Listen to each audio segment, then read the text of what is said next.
Hello, I'm joined on the Zoom by one of my favourites, comedian, actress, writer, podcaster, weightlifter and eater, Jess Fostekew. That's my favourite ever list of things that you've done there for an introduction. Podcaster, like a musketeer. Yeah, like musketeers. Yeah, love it. Love it. Did I see footage of you pulling a bus with your teeth? No, not with my teeth. With my mainly back and arse, but the illusion of hands. Yeah, that was one of the best things I've ever done in my life. That was one of the funnest days of my human life. It was like a strongwoman competition, and it was the last event. And I'd already really solidified my place in the middle of the pack by that point. But I came second at pulling a bus.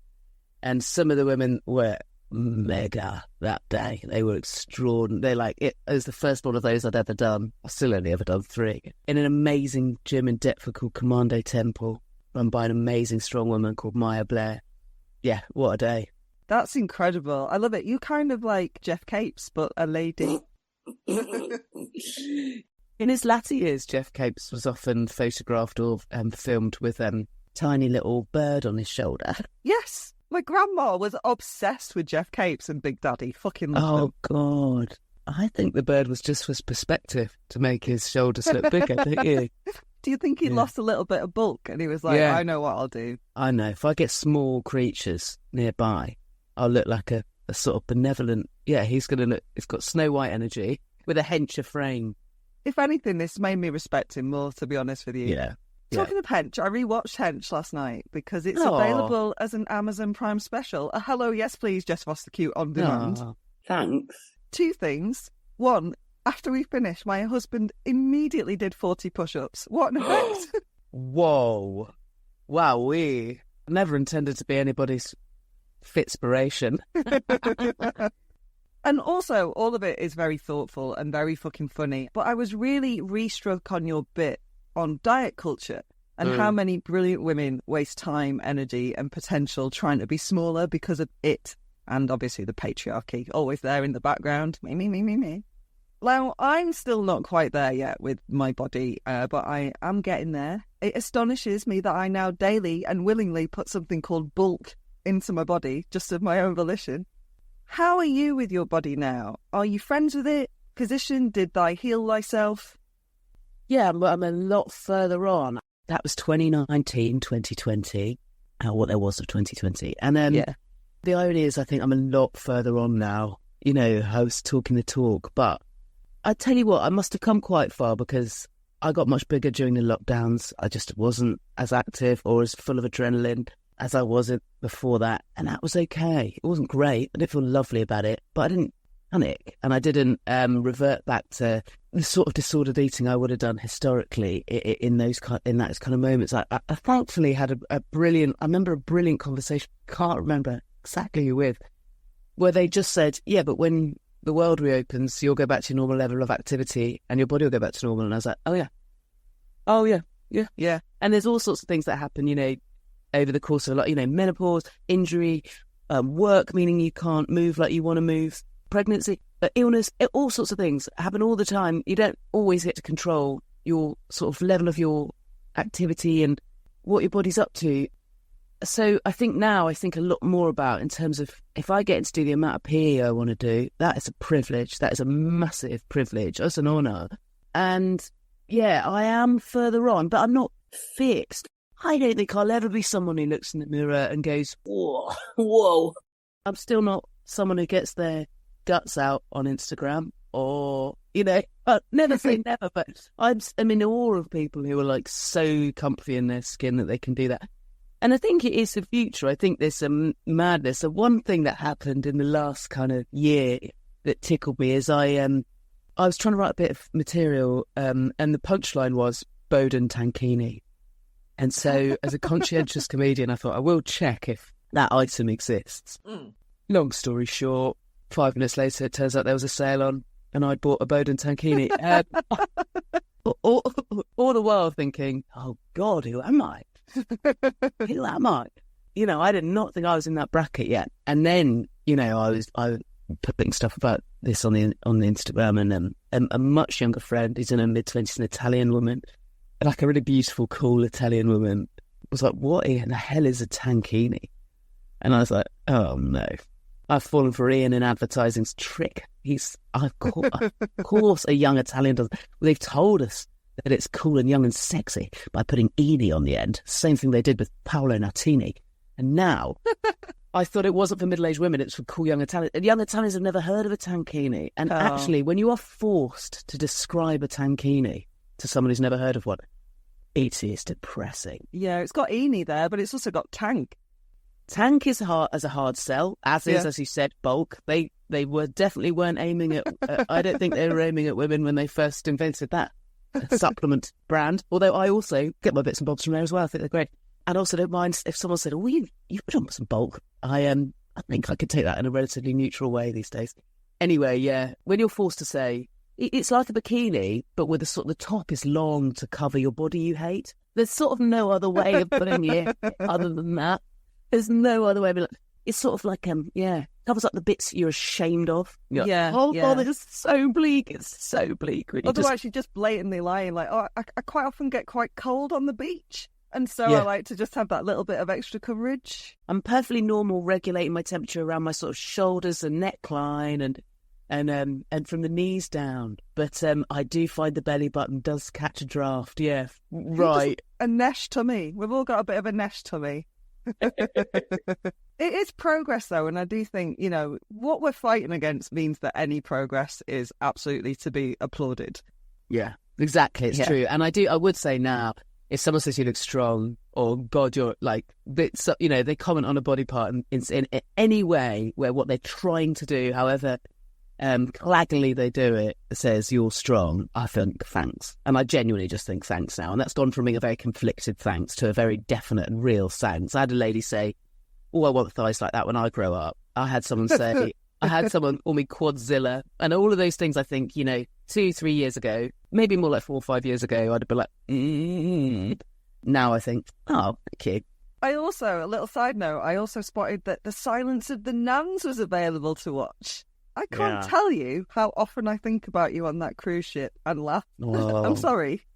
Fair enough. Have you recovered from the trauma yet?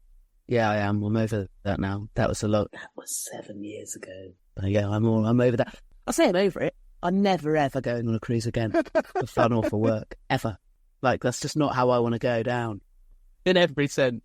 My in-laws are off on a cruise ship next month, and I do feel sad for the Jess Fostekew on board, whoever that Jess Fostekew is. Brilliant comedian called Esther Manito did one in more recent years, and she's got a really funny bit in it in her show, which she just extended the tour, actually. I think it's called Hell Hath No Fury, and it's really funny if you want to catch it. But I'm supposed to be plugging mine, but I'm 100% plugging someone else's, and that's fine. She's got a brilliant bit about it in spoiler, but basically... They didn't tell her, but it turned out to be a swingers cruise. Oh my God. And it's the really funny bit in her show, so highly recommend. I think you'd have had a better time if it was swingers, not nanas. Well, what about nana swingers? I'm not saying they're not nanas, mate. Oh yeah, there we go. Yeah, I've jumped to conclusions that aren't true. So yeah, since The Silence of the Nans, you've totally become the queen of the one-word title. Hench, wench, metal. Were you not tempted to keep it rhyming? I was tempted, and I think some people are livid.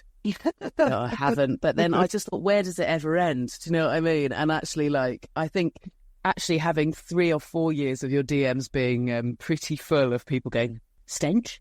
Suggesting ench names, I was like, then, I don't think I can do... I think there's too long of my career left, hopefully, to weather conversation for that much longer.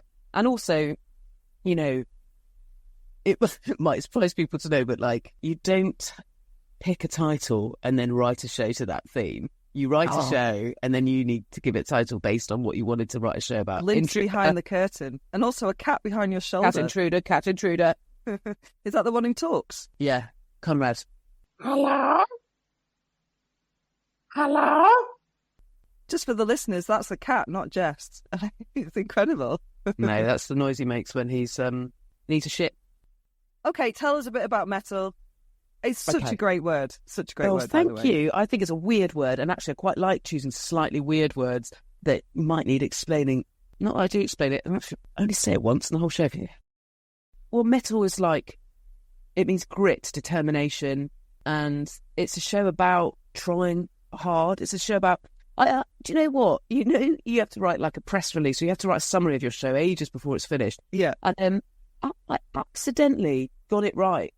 Because often I started off writing a show about strength that ended up, I think, being a show about gender. With Wench, I started off writing a show about promiscuity that ended up being, I think, far more about privilege and identity transformation. And then in Metal, I started off writing a show about passion and pace and purpose. And I had written the show about passion and pace and purpose. It starts about my perception of my own aging. Like I really feel this really strong sense that it's like accelerated. Like, and I'm in a rush. Like, and I thought actually as I got older, I was allowed to slow down. But if anything, I feel like I'm speeding up. I also thought as I got older, you're meant to give less shits about things. I feel like I care about things more than I'd ever cared about things ever before, with a like real massive urgency. And so it's about those things. And then I'm finding as well, like I've just turned 40, so you always give things a bit of a mega reassess when you have a landmark birthday. But I'm finding that I feel very ready in myself and in my comedy to stop analysing who I am and look at what's happening in the world and apply kind of where I'm at to what I'm seeing happening in the world. So that's a bit of a first, really, for me. And long may it continue, hopefully. Annoyingly, I found much harder to write comedy about the things really matter in the big wide world that affect lots of people very differently, and that people have got very big charged emotions about. But I'm going there in this show for the first time ever. There's bits in it that are going to piss people off. They already have in previews, and that's exhilarating and terrifying going into a tour with bits in it like that. Bits of me are going like, you could have done an hour of jokes in a row if you wanted. And I have. It is all jokes, I should make clear. But it's also a feather ruffler. I love it. But I think you've nailed it as well in your description of what you wanted to do, because it's that compression of time as we get older. It absolutely does feel like it's speeding up, because every year is a smaller fraction of what we've done, kind of thing. Or is it a bigger fraction? Smaller. Smaller. Sorry, maths isn't my strong point. The listeners know that. But also, I think the fact that you're willing to ruffle feathers is that idea of we give less fucks about internal stuff and how people feel about us. Right, but yeah. I absolutely agree with you that I've started to give much more of a shit about what's going on around me. It's cruel, actually, isn't it? Because we could have got so much more done if we weren't navel-gazing for the first 40 years. Just staring at that navel through our tankini. You stretch it, see if you can see through the tankini. Now, you said about the summary that you wrote, and it did make me laugh, because your press release promises that Metal is going to be one of your most personal shows to date. And having seen all of your shows, I'm not sure how much more personal you can get, Jess. Let's be honest, not sure I wrote that line. Yeah, I've shown you inside me. I've basically ripped my heart out through my mouth in every show I've ever done. How could I possibly get any more personal? I'm pretty confident I didn't write that line. Okay. Let's just put it out there. There are other people do a draft, lads. Is what happens. Yeah. But, I mean, that was too honest, and I will continue to be too honest in the comedy as well. It is still a personal show. It's my take on exactly where I'm at in the world, and there's still stuff in there about how absolutely brilliant I am at parenting. There's stuff about lifting and stuff about PE. I think my comedy's always going to be about where I'm at, but for the first time, this is about where I'm at and how that's changing the lens through which I'm looking at where we're all at. And there is something, I think, when you've got any kind of platform, as we are both lucky enough to have, we're using it right now, is you go, well, I need to be using it for something good. Like you're more and more aware of how much time you've got left on the universe. I mean, still, hopefully, we're under halfway through. But we also are aware as women, it's not really under halfway through, because people will stop listening the older we get. So we need to, I don't know, on one hand I want to harness that desire and really go, right, let's go hard, let's work hard, let's be activists in our passions. But equally, I've watched it as well with I think I can safely say something that she's doing this, but I've watched this happen with my parents, and I think that taking it personally thing can potentially be quite unhelpful at times. I think post-retirement for my parents, there can be like an obsession and a sadness over things that my mum took Brexit real hard in a way that I was like, yeah, I agree. Like, we were on the same page politically about it. We both were surprised, devastated, but I found I was able to like detach, analyse, but balanced in a way that she was so emotionally hurt by it. Right. That actually, once you get to that point, you're going to then have some work to do to sort of get over effectively what's presented to you as a trauma. Yeah. So, I don't know, you can care too much. And I don't want to go so far down that road, that like taking it personally road, because actually it isn't personal. It's the same as road rage. I mean, nothing feels more personal than when someone overtakes you and cuts you up and nearly, you know, smashes into the front of your car or kills himself on their motorbike when they're swerving round you. And your heart rate goes like, doo, doo, doo, doo, doo. And you know, if you got out the car, you'd be close to a physical fight. Like, it is so like, but actually, they haven't even seen your face. They don't know who you are. You're never seeing them again. It couldn't be less personal. It's all about them. It's nothing to do with you. And it's the same thing with these harrowing world events. It doesn't mean don't get fired up, but you've got to keep that balance, I think, where you don't let it tip into being like personal. Because I think that's where you potentially lose your motivation to actually do anything about it. I guess it can make you feel a bit stuck in those emotions. Yeah, totally. Okay, I'm gonna make it a little bit lighter now. Hope that's okay. Yeah, probably right. Yeah. I would like to know, Hoovering Jess, what is the most delicious thing you've eaten recently, please? Oh gosh, it's bad that I'm having to pick from lots of delicious things. I'm trying to think. I've had some lovely things, and I wonder if it's going to be something. Just before we recorded this, I've been assembling a lasagna. I'm pretty sure it's going to be it.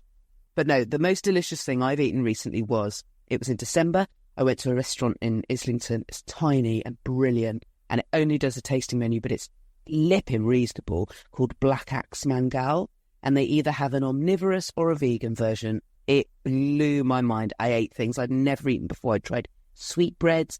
I had this like incredible, it's called a borscht back, and it's like a hot beetroot, but it's like just a shot of it, and it comes with a shot of like really good vodka, and you do the beetroot, do the vodka, and then you have a tiny little chomp of this like spicy little sausage. Oh my God. It was so good. I think about it all the time, and I can't wait to go back. It was extraordinary.